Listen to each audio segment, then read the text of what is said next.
You made your soup too salty again. Sam got sick and died because you kept putting out stuff like this.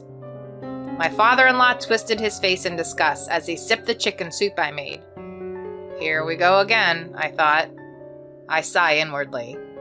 They say my chicken soup tastes too salty, but it's always been light on salt ever since I was single.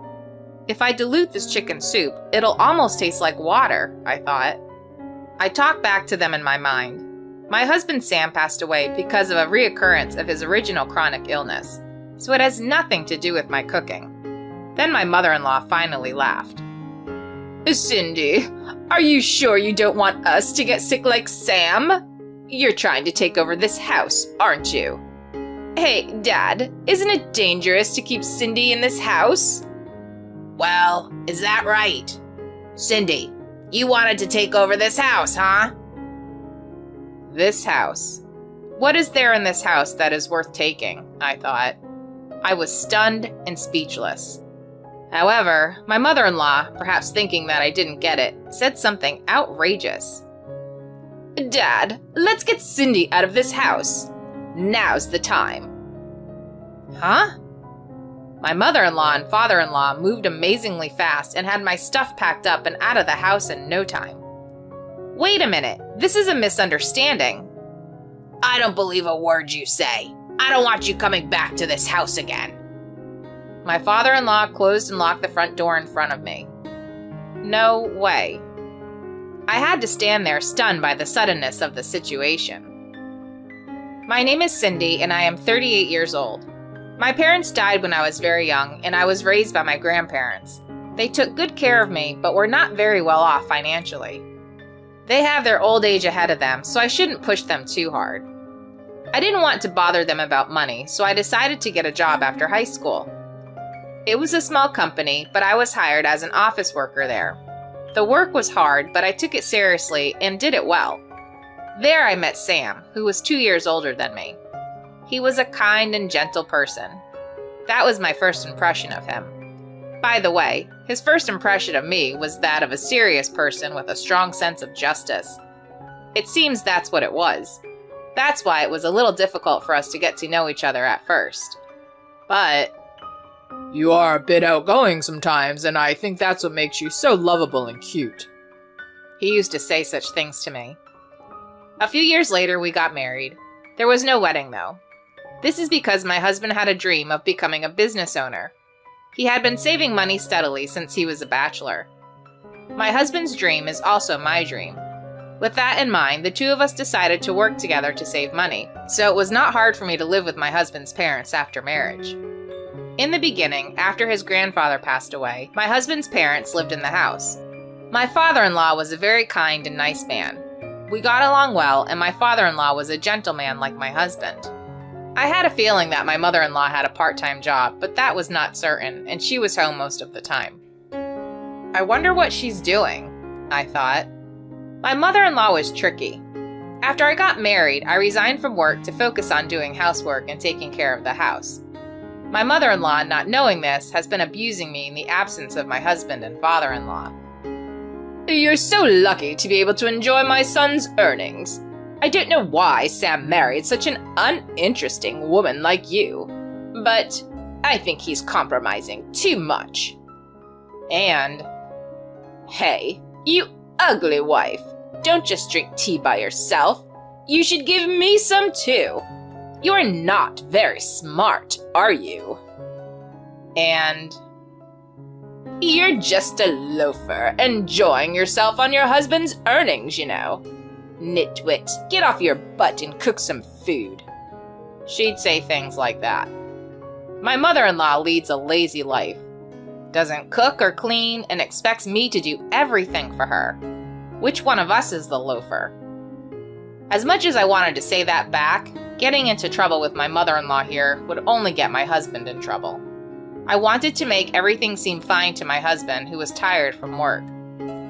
Fortunately, my mother-in-law rarely says anything to me when my husband is home, so I think I'm doing okay. For the sake of my husband's dreams, I cannot have trouble with my in-laws here. I continue to support my husband by quietly doing household chores no matter what my mother-in-law said. A few years later, my husband and I worked together to finally establish a company. Although it was small in the beginning, the company grew and grew. Now that the company is back on track, I can rest easy now, I thought. I was relieved at that time. When my husband turned 40, a medical checkup revealed his illness. The illness that was thought to have been cured when he was a child had returned. I thought to myself, no kidding, how did this happen?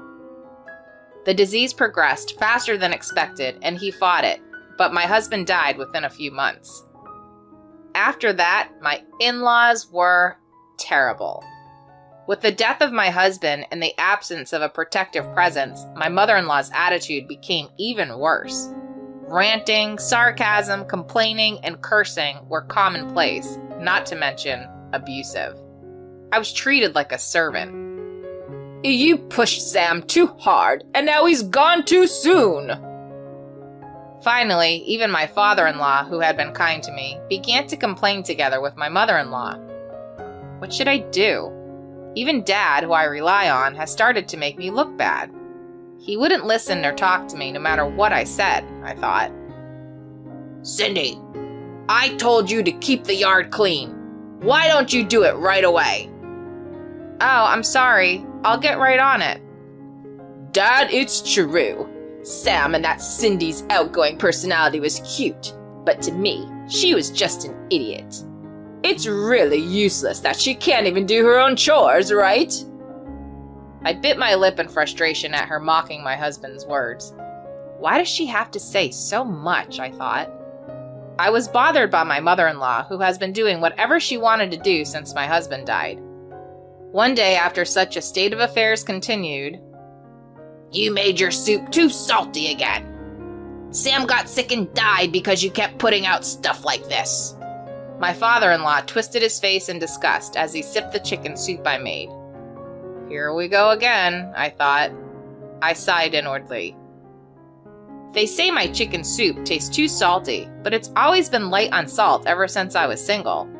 If I dilute this chicken soup, it'll almost taste like water, I thought. I have things to say to them in my mind, but I don't say it. My husband Sam passed away because of a reoccurrence of his original chronic illness, which had nothing to do with my cooking. My grandmother, who raised me in the first place, was a health-conscious person who paid a lot of attention to the seasoning of her food. That's the cooking that she taught me. I'd rather you tell me how this seasoning can make you sick. Dad used to eat it and say it was delicious, but now that Sam was gone, my mother-in-law put some weird stuff up in his head, I thought. I'm sorry, I'll go ahead and fix it. It was when I said that and stood up, my mother-in-law smiled mischievously. Cindy, are you sure you don't want us to get sick like Sam? You're trying to take over this house, aren't you? Hey, Dad, isn't it dangerous to keep Cindy in this house? What? No way. Well, is that right, Cindy? You are going to take over this house, huh? This house. What is there in this house that is worth taking, I thought. I look at my father-in-law, who denies it and doesn't listen, and my mother-in-law, who grins at me as if she knows what's up. I was stunned and speechless. However, my mother-in-law, perhaps thinking I didn't get it, said something outrageous. Dad, let's get Cindy out of this house. Now's the time. My mother-in-law and father-in-law moved amazingly fast and had my stuff packed up and out of the house in no time. Wait a minute, this is a misunderstanding. Take over something. I have no intention of doing that. I don't believe a word you say. I don't want you coming back to this house again. My father-in-law closed and locked the front door in front of me. No way. I had to stand there stunned by the suddenness of the situation. I was kicked out and not allowed in the house and stayed at my husband's office that day. They wouldn't let me in the house after the next day. I had no choice but to rent a shabby apartment. Actually, my husband's company pays well now that I had taken over it and became the president. However, I was paying the rent and other expenses for my in-laws, so a lot of money would go out. So I just continued living in a shabby apartment and saved money. My mother-in-law aside, my father-in-law was a very kind and nice man at first and treated me well. so I can't abandon him even if he's being like that, I thought. I know that I have a weakness to my personality. I'm sure if my husband were here, he would laugh at me and say I'm a softie. 2 months later, I started living in a ramshackle apartment. When I opened the front door to go to work, I noticed a black garbage bag on the front door. What is this? Who would do such a thing? I found it a bit creepy and picked it up and moved it to the dump. But the next morning, another black garbage bag was left on the front of the door. Then I moved it to the dump, and the next day, it is again in front of my door. This continued for several days. Someone's obviously harassing me. Who on earth would do such a thing, I thought. Let's find the culprit. With this in mind, I peeked through the door scope of the front door early in the morning and waited for the culprit. Then... someone's here. What? It's Dad? It was my father-in-law who was placing the black garbage bag in the front door, looking around the area. My father-in-law put down the garbage bag and quickly left as if to escape. Was it really my father-in-law? Then what the hell is this? I opened the bag to see what's inside. Inside were a few clothes. I found an envelope hidden between them. And in there was a document. I looked at the back and saw my husband's name on it. I wonder why the hell this is here. When I opened it, I found my husband's handwriting, which felt nostalgic. There was an apology from my husband written on it. Dear Cindy, I knew that you were being harassed and bullied by my mother, but you tried desperately to hide it, and above all, you were afraid that it would destroy our family's relationship. This caused you to suffer. I am very sorry. My will and testament is hidden in a bookcase in my parents' house. If my mother finds out, she will try to kick you out of the house and keep my assets for herself. So I want you to collect it before my mother finds it. And with the money, I hope to be able to establish a nursing home, which has been my ultimate dream. I don't want you to have to deal with my aging father, and most of all, I want my father to live out his retirement in the optimal environment. And so on. Just like Sam. I wiped away the tears that flowed when I saw my husband's letter. Okay, I must not let Sam's thoughts go to waste, I thought. So I looked up and noticed that my father-in-law was looking at me from some distance away. Dad? Cindy, I read Sam's letter too. I learned that my wife had been harassing you terribly, and that she had kicked you out of the house because she wanted your inheritance. I didn't know that, and I took her at her word to kick you out. I'm really sorry for all the horrible things I've said. I'm so sorry. My father-in-law apologized and fell silent. He must have sneaked the clothing out of the house in a garbage bag so that my mother-in-law would not find them. You were still subsidizing our rent after Sam was gone, weren't you? I was too late to realize such a thing. I'm grateful. Thank you, Cindy. My father-in-law, who told me so kindly, was a gentle figure when my husband was around. He had been taking it out on me because he'd been listening to my mother-in-law's words out of grief over the loss of his son, but now he finally had woken up. I smiled in relief. No, it's fine. I'm glad you understand. I understand the sadness of losing Sam, because we are family after all. Yes, family. But a certain someone doesn't think so, though, I thought. My mother-in-law doesn't seem to think so, though. It seems that the assets were more important than the sadness of losing Sam. I muttered in a low voice, and my father-in-law looked at me with a gasp.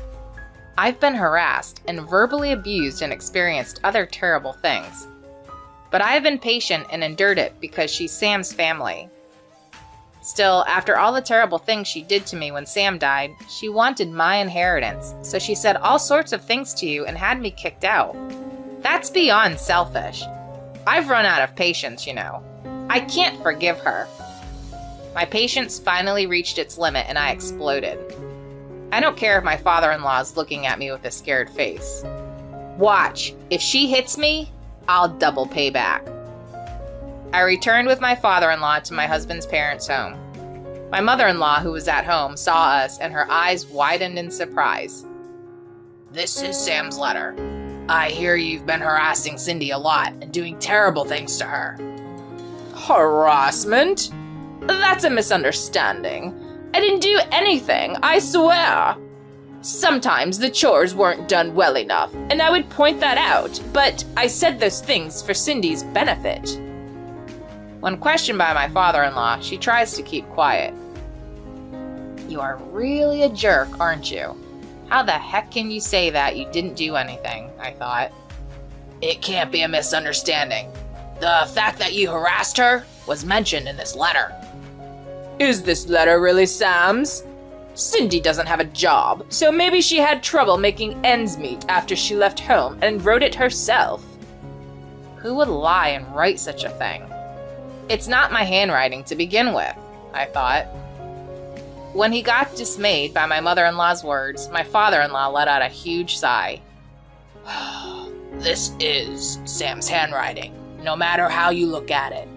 And you don't know that Cindy has taken over Sam's company and is now the president.